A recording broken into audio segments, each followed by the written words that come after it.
Ça y est. Ça y est. Bon. C'est parti. En direct sur le live. Bonsoir messieurs, bonsoir mesdames. Bonsoir mesdemoiselles. Eh bien écoutez, ITMP et CNFK sont très heureux de pouvoir vous présenter un Facebook Live autour du dry needling. Et des trigger points. Et des trigger points. Le dry needling étant la technique instrumentale des trigger points. Nouvelle technique validée par le Conseil de l'Ordre au mois de juin avec un avis relatif sur la pratique du dry needling. Et du coup, nous sommes très contents de pouvoir vous présenter une démonstration pratique avec Stéphane Evlinger, notre directeur scientifique, en même temps responsable pédagogique du CERF. Et donc, nous allons pouvoir lui laisser la parole. Et on remercie à l'occasion le Réduca de nous avoir accueillis aussi bien sur les ateliers que sur les stands et nous avoir permis de faire toute cette animation vraiment très sympathique. Et tous ceux qui veulent venir, évidemment, nous vous accueillerons avec joie demain pour pouvoir échanger. Et si ce n'est pas demain, ce sera une prochaine fois, évidemment. On vous souhaite une belle session. Stéphane, à toi. Merci à Sophie aussi de se prêter au jeu du trigger point. Donc bonjour à tous. Donc aujourd'hui on va traiter du trigger point. Alors il faut savoir, le trigger point, pour ceux qui ne le savent pas, c'est les points gâchettes. Ça se traite dans le syndrome myofacial. Au niveau des tissus mous, c'est une des techniques les plus reconnues. Au niveau de la littérature, sur Medline, on a plus de 300 articles qui vont traiter de cette technique en elle-même. Si on spécifie par rapport à la technique instrumentale qui est le dry needling, nous allons avoir des occurrences qui sont diminuées, mais une validité qui est quand même assez intéressante. C'est une technique complémentaire. Le traitement se fait donc manuellement, instrumental. Au niveau instrumental, on a plusieurs techniques, dont le dry needling. Et là, on va vous présenter l'ensemble du traitement et du bilan au niveau de cette technique particulière qui est donc qui sont les points gâchettes. Historiquement, les points gâchettes, ça remonte depuis fort longtemps puisqu'on retrouve les premiers articles dans les ouvrages chinois. Ensuite, il faut attendre 1890 pour avoir réapparition de ces douleurs projetées. C'est comme ça que c'était présenté. Et surtout, il faut attendre 1928, Kel Green, et ensuite surtout Janet Travell et David J. Simons dans les années 40 et après-guerre qui vont développer toute une théorie et toute une cartographie liée au traitement de ces trigger points. Donc les trigger points, c'est quoi? Ce sont des zones de tension au sein d'un muscle. Cette zone de tension va, quand on la palpe, provoquer une douleur locale, mais aussi une douleur référée. Une douleur référée, c'est-à-dire une douleur qui va être projetée sur une zone différente, qui peut être quelquefois locale ou quelquefois très à distance. Par exemple, on peut avoir quasiment le trajet du sciatique sur les moyens fessiers, petits fessiers, sur tout ce qui est la zone trapèze, ça va monter au niveau céphalée, comme également, ou des zones très locales, par exemple le dentelé antérieur va donner des projections qui sont très locales. Ces projections sont liées au fait que le cerveau ne connaît pas tellement une localisation et que quand on va avoir une stimulation qui est trop importante, la douleur va monter et descendre au niveau de la moelle, être transmise au niveau de la moelle sur différents niveaux et le cerveau va l'interpréter comme venant d'ailleurs. Il faut savoir qu'une dernière étude a montré que le trigger point, on peut l'utiliser essentiellement quand on a éliminé tout le reste. Et nous, quand est-ce qu'on va l'utiliser? On va l'utiliser quand un patient va venir nous voir pour des douleurs. Il faut déjà qu'il se plaigne de douleurs. On va avoir donc potentiellement ce qu'on appelle un trigger actif, c'est-à-dire un trigger qui va être responsable de cette douleur. Ce trigger peut être actif constamment ou latent, c'est-à-dire présent, et quand on va avoir une suractivité, cette douleur va apparaître et va être projetée. Là, on va voir un petit peu avec notre magnifique sujet du jour, qui se plaint de douleurs au niveau céphalé, qui sont plus ou moins présentes. Et ce qu'on va faire, c'est qu'on va déjà regarder un petit peu comment on fait le bilan pour savoir identifier un trigger point. Et ensuite, ce qu'on va voir sur ce trigger, les différentes possibilités de traitement qui nous sont proposées. Donc, là, on va aller voir notre sujet. Donc déjà, est-ce que tu peux me décrire un petit peu tes douleurs, ta plainte? J'ai des douleurs qui remontent un petit peu au niveau de la nuque et qui peuvent avoir tendance un peu à remonter, y compris un peu vers la zone de l'œil, au-dessus de l'œil, zone temporale, et ça remonte. D'accord. Donc par rapport à l'ensemble de ces indications, on a un certain nombre de possibilités au niveau des triggers. Ça peut être autre chose, ça peut être du cervical. Là, en l'occurrence, il y a beaucoup de choses qui ont déjà été éliminées avec Sophie. Nous avons déjà fait un bilan préliminaire et certains éléments ont été éliminés ou certains éléments font partie on va dire, du secret médical. Donc on a déjà fait un certain bilan avant pour qu'il n'y ait pas de contre-indication, entre autres à la technique de driving que je vais vous présenter tout à l'heure. Donc là, en l'occurrence, elle se plaint de douleur, de céphalée. On a plusieurs possibilités, plusieurs muscles qui peuvent être incriminés. Je vais te demander de t'allonger la tête par ici sur le dos, s'il te plaît. Voilà. En l'occurrence, on peut avoir le sternocléido-occipito-mastoïdien, tous les muscles au niveau de la face, et souvent ce qu'on retrouve, c'est le trapèze. Étant donné qu'elle m'a dit qu'il y avait une douleur qui avait tendance à plutôt remonter, ou autour de l'œil, ça sera plutôt ce qu'on va dire le sternocléido-occipito-mastoïdien, et douleur qui est plutôt postérieure, qui peut monter et qui peut aller à ce niveau-là, c'est plutôt tout ce qui est trapèze. Donc, le trapèze est un muscle qui est rond, donc ce qu'on va pouvoir faire, c'est une palpation. La palpation se fait comment? Elle se fait de façon perpendiculaire au fil. Là, c'est un muscle qui est rond, donc je vais plutôt le prendre avec une prise dite en pincette, et je vais faire rouler son muscle autour de mes doigts.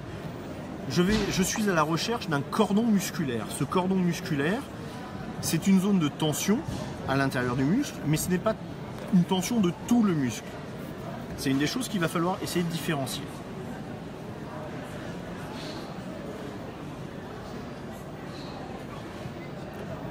Là. Alors moi j'ai trouvé une zone de tension. Une fois que j'ai repéré mon cordon, je vais remonter le long de ce cordon pour essayer de trouver la zone la plus exquise. Pour prendre un exemple, c'est dans son muscle, on a une sorte de cordon qu'on pourrait symboliser par notre stylo. Donc je fais rouler pour trouver mon cordon. Une fois que j'ai mon cordon, je vais aller de façon longitudinale pour trouver le point le plus exquis, qui sera le point gâchette.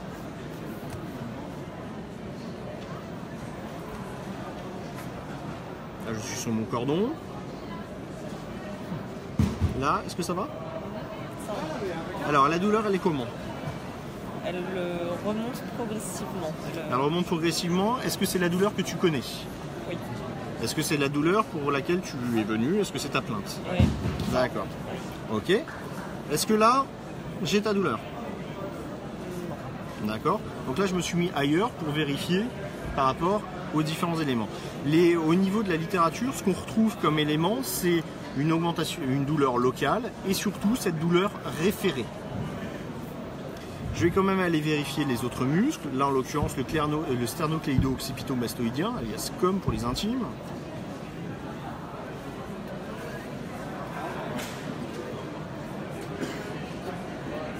Là, pareil, c'est un rond, donc je le fais rouler. Je suis à la recherche toujours de mon cordon. Là, j'en ai un petit.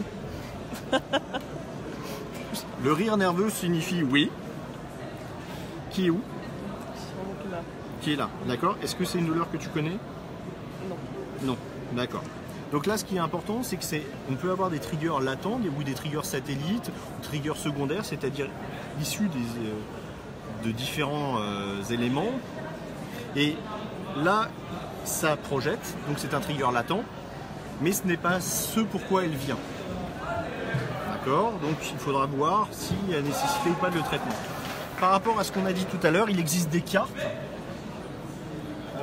qu'on peut trouver sur différents éléments.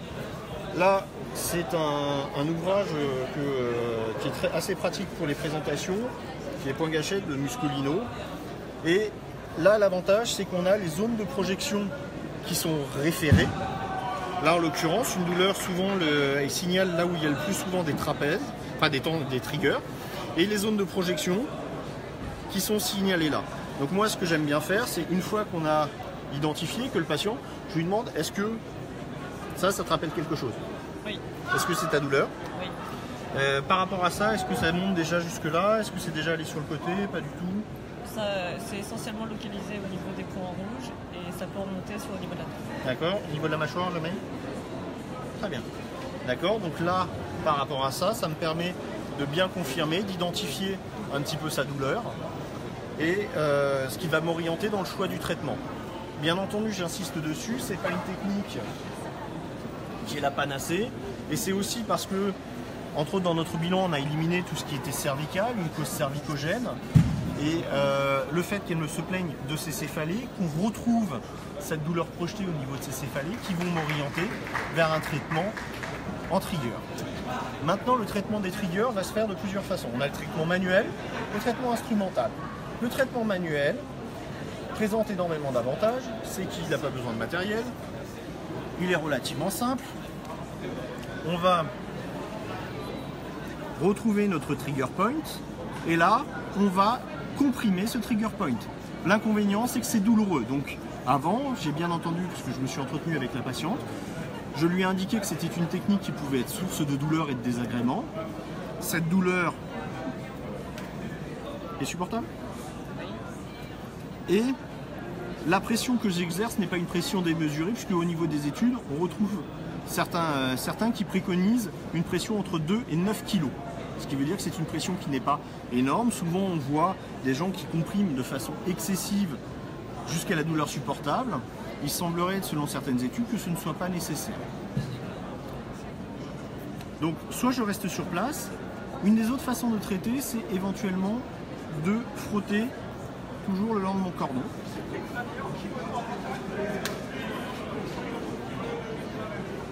Ça va? Ça rien. Personnellement, j'ai tendance à préférer en statique. Et j'attends jusqu'à ce que cette douleur fasse un phénomène un petit peu de centralisation, comme on retrouve dans Mackenzie. C'est-à-dire que je vais attendre que la douleur, qui donc irradie, ait tendance à diminuer et aller sous mes doigts. Tu me dis quand ça diminue? Ça a déjà bien commencé. Et sous les doigts, on a l'impression d'avoir cette corde qui a tendance à fondre, à diminuer au niveau de la tension. Quand la douleur est diminuée, on arrête et on recommence 3 fois. Il semblerait que la répétition de 3 ait un meilleur rapport bénéfice-coût, sans qu'aucune étude n'ait pu appuyer ces données. Donc ça, c'est pour le traitement manuel. Pour le traitement instrumental, il existe beaucoup de petites choses. Donc là, c'est ce qu'on trouve régulièrement. Ce sont des outils. Là, j'en ai pris un.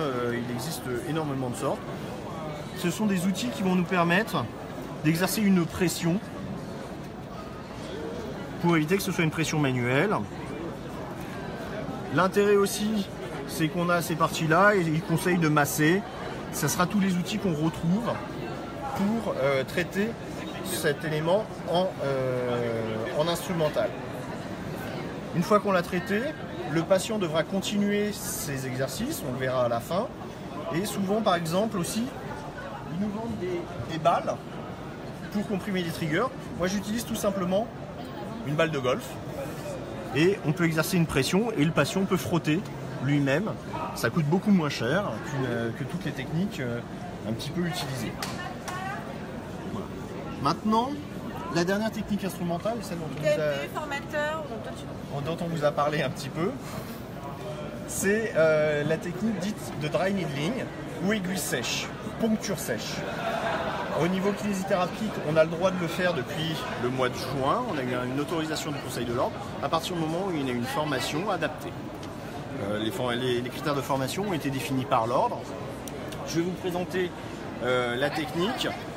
Il y a un certain nombre d'indications de cette technique et surtout des contre-indications d'ordre médical, au niveau des prises de médicaments, au niveau de l'état cutané, l'état local. Il y a un certain nombre de choses qui sont recommandées. Avant de faire cette session live, je me suis entretenu avec la patiente pour savoir s'il n'y avait pas de contre-indication et nous n'avons pas retrouvé de contre-indication à l'utilisation de cette technique. Donc je vais pouvoir utiliser cette technique. La patiente, j'ai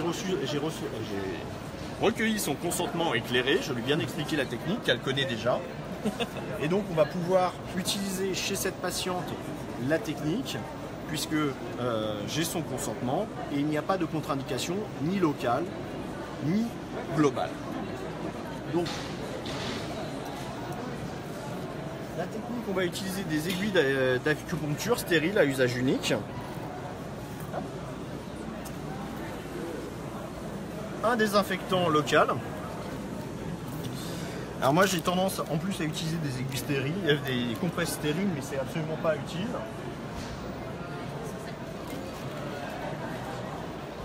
Hop. Un conteneur d'élimination des déchets adapté. Hop.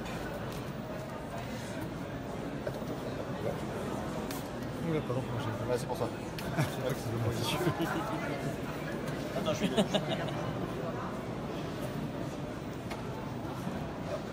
Au niveau des aiguilles, il existe plusieurs types d'aiguilles en fonction de ce que l'on va chercher. Des aiguilles plus ou moins longues. Là, ce sont des aiguilles assez courtes, très fines.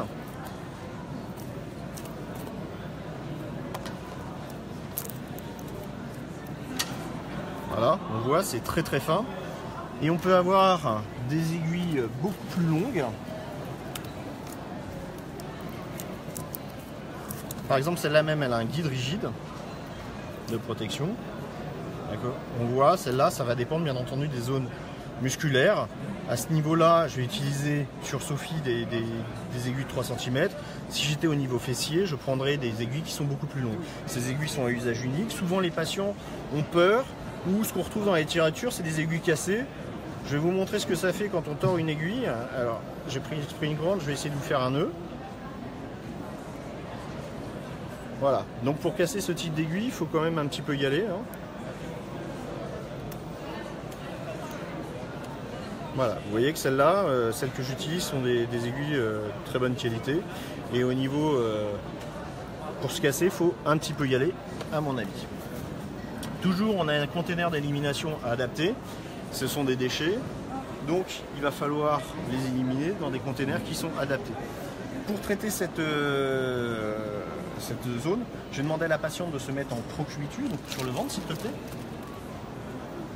Typographié comme à la maison.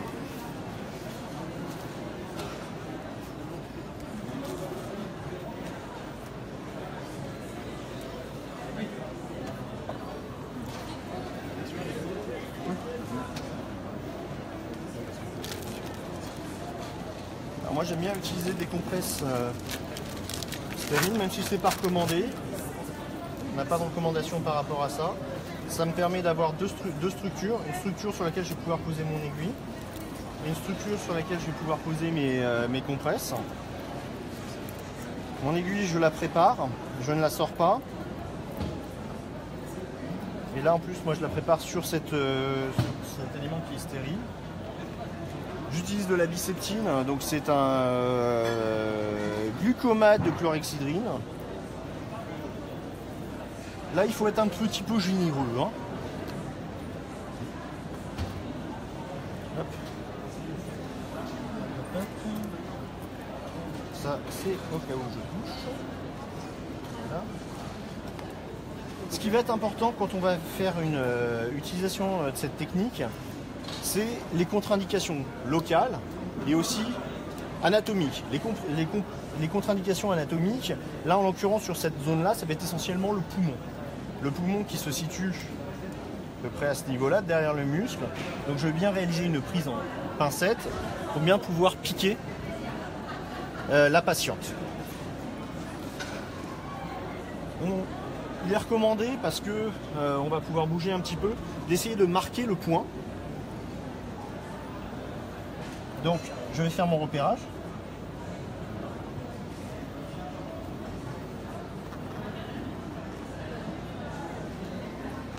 Là.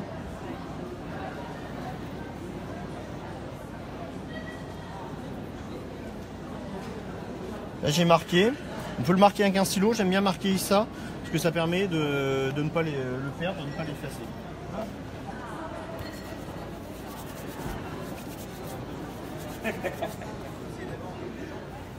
On utilise des gants. On n'est pas en stérile, mais on est en propre.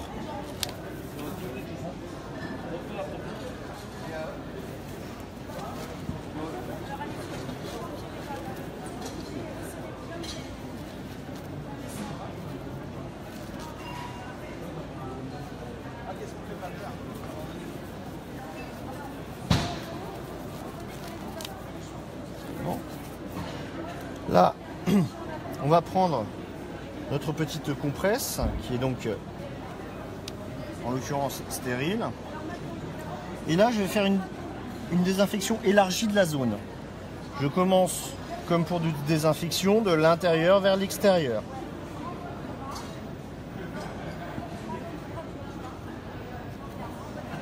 Voilà. Je ne le mets pas dans le container, ça n'a pas lieu d'aller dans le container. Ici, je vais pouvoir attraper mon muscle, vérifier. Ça va là? C'est là? Et en fait, là, il est vraiment pile sous mon pouce. Il faut que la zone soit humide, donc là, j'utilise un spray. Je vais pouvoir attraper sans jamais toucher la partie de l'aiguille. Je suis là, je me décale. Je ne vais pas piquer en direction du poumon, je vais piquer en direction de mon index. Je vais passer la peau. J'ai passé la peau. Est-ce que tu as senti quelque chose? J'ai prévenu ma patiente avant dans mon introduction qu'elle me signale si jamais il y a des brûlures, parce que je peux toucher un petit vaisseau. Et là, après, je vais... Voilà. T'as senti? Alors là, on l'a pas bien vu, mais au niveau de mes doigts et la patiente, on a eu une secousse musculaire. D'accord? Tu l'as vu? Okay. Là, et effectivement, donc je reste sur ce point, je suis vraiment sur le trigger. Est-ce que c'est tolérable, la douleur? Ah oui, c'est quasi indolore. C'est quasi indolore. Moi, j'aime bien cette utilisation de l'aiguille pour ce côté justement indolore qu'on retrouve. Et donc là, on va avoir plusieurs twitch. Voilà, magnifique. Secousse musculaire. Là, je ne sais pas si vous l'avez vu, elle était vraiment très belle. Là, tac. Et donc, en fait, je balaye sur le cordon. Je vais vous montrer en dehors. On va un peu arrêter de sortir, voilà. Donc là, j'ai eu 5 twitch. Parce que pour un trapèze, là, voilà, il n'est pas énorme. Et je reste, hop. Une fois que j'ai fini, je le sors. Vous avez vu que je ne croise pas.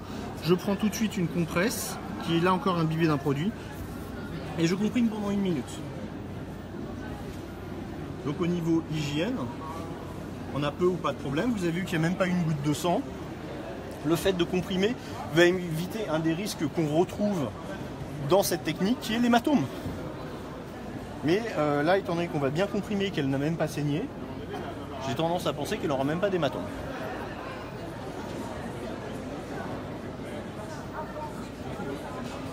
On comprime pendant 1 minute.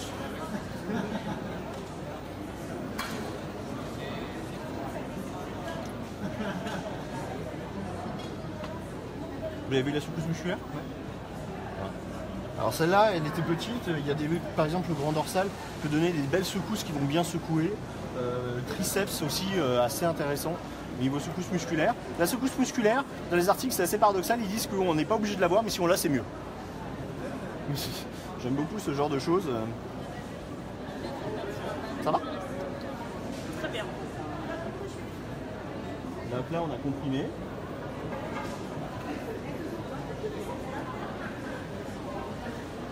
Voilà. Et on regarde, il n'y a absolument pas ni trace de sang ni rien du tout. Elle n'avait même pas saigné, puisque vu la taille de l'aiguille, souvent les patients ont peur de piquer. Vous avez remarqué que j'ai pas dit je pique, mais je passe la peau. Ce qui au niveau sensation n'est absolument pas la même. Voilà. Et donc là, notre traitement sur ce point est fini. Maintenant, il va nous rester la partie importante et qui est aussi une des vertus cardinales de notre métier, c'est-à-dire entretien, et pour éviter que ça revienne, c'est-à-dire on va demander à notre patiente de réaliser des exercices, là en l'occurrence des exercices d'étirement, et moi ce que j'aime bien rajouter, c'est ce que je vous ai mis avec ma petite balle tout à l'heure, que le patient va s'auto-masser, c'est-à-dire que je vais expliquer à ma patiente, là Sophie connaît assez bien le système d'exercer régulièrement des étirements de ce muscle, et ensuite de se masser avec la balle, soit comme ça, soit ce que j'aime bien aussi, je leur dis de se masser sur un mur tel l'ours moyen qui se frotte à son petit tronc d'arbre. C'est ça, c'est en entretien. La patiente, je vais attendre au moins 1 semaine avant de la revoir et voir s'il y a besoin de la revoir et combien de fois il y a besoin de la revoir. Le traitement n'est pas magique, donc un seul traitement ne suffit pas. Il va falloir répéter le traitement, mais après le rythme de traitement peut être variable en fonction du patient et aussi de la façon dont il va se prendre en charge. Est-ce qu'il peut y avoir comme réaction à ce moment-là entre le moment du traitement et la semaine suivante? Est-ce Alors, qu'il peut y avoir quelque chose c'est ce que qui j'explique. signale qui fait qu'elle va être obligée de revenir te voir? Alors, c'est tout simplement la réapparition ou l'augmentation de ses douleurs. Voilà, j'ai prévenu bien entendu la patiente, il arrive dans de rares cas que la douleur augmente pendant 24 à 48 heures. Il ne faut pas qu'elle s'inquiète, ça peut même durer quelquefois 72 heures. J'ai eu des patients, ça avait duré 72 heures, il ne faut pas s'inquiéter, il faut juste les prévenir. À partir du moment où le patient est prévenu de l'hématome, elle peut avoir des risques neurovégétatifs, mais sur le trapèze c'est assez rare. L'hématome, je crois que je l'ai déjà dit, la douleur qui augmente, c'est les principaux problèmes. Comment tu l'intègres dans ta séance? Est-ce que c'est d'abord ton diagnostic, ton anamnèse, après ton examen clinique? Est-ce que tu vas faire d'abord tes manœuvres de thérapie manuelle et après tu vas mettre en place des trigger points? Tu vas mettre les trigger points avant et tu vas après corriger éventuellement, quelle que soit la technique, structurelle ou non structurelle, tu vas l'intégrer comment dans ta séance? Alors, ce qui est important dans ces techniques, c'est justement déjà de faire un bilan. D'identifier que le problème vient d'un trigger point. Donc on a nos cartes, on a l'histoire du patient, la discussion avec le patient, les échanges avec le patient. Ensuite, ta remarque est pertinente, c'est-à-dire quand est-ce qu'on l'intègre au niveau du traitement orthopédique. Il faut savoir que quelquefois, si on a un problème articulaire, il peut être source et entretenir la présence du trigger. Donc, est-ce qu'on va traiter d'abord l'articulaire et ensuite le musculaire? Ce qui peut être vraiment plus intéressant, c'est de travailler tout ce qui va être le tissulaire avant, le libérer, ce qui va nous permettre de traiter notre problème articulaire, donc faire nos techniques de thérapie manuelle articulaire, et ensuite, dans un second temps, en fonction des douleurs, s'il y a toujours la présence de ce trigger, le traiter. Il y a des patients qui viennent de façon... moi j'ai des patients qui viennent que pour des céphalées qui nous sont adressés par mes correspondants de l'équipe douleur, des médecins de l'équipe douleur qui sont très formés par rapport à ça, qui savent un petit peu identifier l'origine non neurologique des céphalées, et donc nous les envoie entre autres pour des traitements, savoir est-ce que ça vient de cervical, est-ce que c'est plutôt trigger, et on a un des médecins qui est une rhumatologue qui est très à cheval, qui connaît excessivement bien tout ce qui est trigger. Donc moi j'ai des patients qui viennent quasiment que pour le trigger. Est-ce que tu peux être amené à faire plusieurs triggers dans une séance? Alors, et combien maximum tu pourras en faire? Alors là encore ça va dépendre. En niveau plutôt européen, on a tendance à limiter le nombre de triggers, faire 3-4 points sur quelques muscles. Si les États-Unis, eux, ils trigger, ils traitent. Automatique. Voilà. Le problème, c'est qu'on ne sait pas lequel est responsable. Parce qu'on a des triggers primaires, comme je disais tout à l'heure, des traitements, des triggers secondaires. Et si c'est un trigger primaire et qu'on l'a traité, c'est bien. Et si on a traité tous les points, on ne sait pas lequel est responsable. Et donc, quelle méthode mettre en place dans notre ergonomie, dans nos conseils donnés aux patients, pour éviter que celui qui est principal responsable de ces douleurs, revienne. Donc, moi j'ai tendance vraiment à traiter 2-3 muscles en essayant de cibler celui qui me paraît le plus pertinent par rapport à la symptomatique du patient, à ses plaintes, et à réévaluer à la séance suivante. S'il me dit il n'y a eu absolument aucune évolution, machin, soit c'est pas le bon trigger, soit la technique du trigger n'est pas adaptée.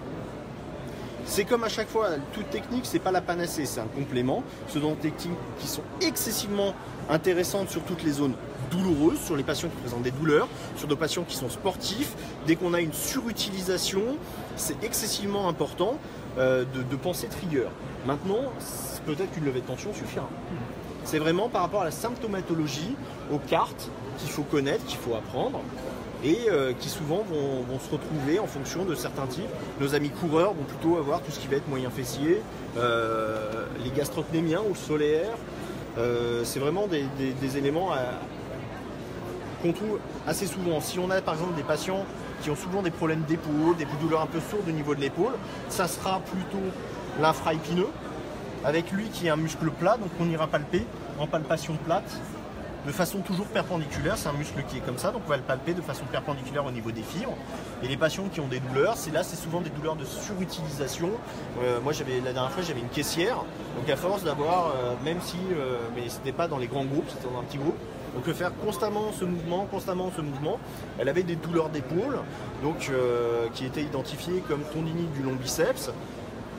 Elle avait eu des traitements qui étaient très bien faits par un collègue, elle avait eu tout ce qu'il fallait mais ça marchait pas, et en fait en allant chercher les triggers, et là elle est venue spécifiquement en fait, pour la prise en charge au niveau douleur. Parce que comme je travaille dans une équipe douleur, ce sont des gens qui ont eu déjà des traitements, où on a des collègues qui font excessivement bien leur travail, elle a été prise comme il faut, mais c'était par rapport à ça. Des questions? Vous avez vu que cette technique, moi j'insiste sur... elle présente des avantages, c'est-à-dire qu'elle est assez rapide, elle est peu douloureuse pour le patient, donc là aussi on a paradoxalement un confort, même si on a une aiguille, mais il faut aussi penser que le manuel peut être tout aussi intéressant. Il y a des études qui ont montré que manuel ou aiguille, c'était à peu près équivalent, mais ensuite c'est aussi au niveau du confort du patient, là c'est plus rapide, c'est beaucoup plus confortable, c'est beaucoup mieux toléré par le patient. Et il y a une dernière façon de faire, c'est d'enfoncer ces petites aiguilles que je vous ai montrées dans la zone de référence à 45 degrés. Et ça aurait une action réflexe, et tout ça c'est encore un petit peu en cours d'étude. Magnifique. Voilà. Merci beaucoup. Monsieur Evlinger, nous vous remercions. Merci Je beaucoup. vous remercie. Et au plaisir. Au revoir et au revoir. Merci Stéphane.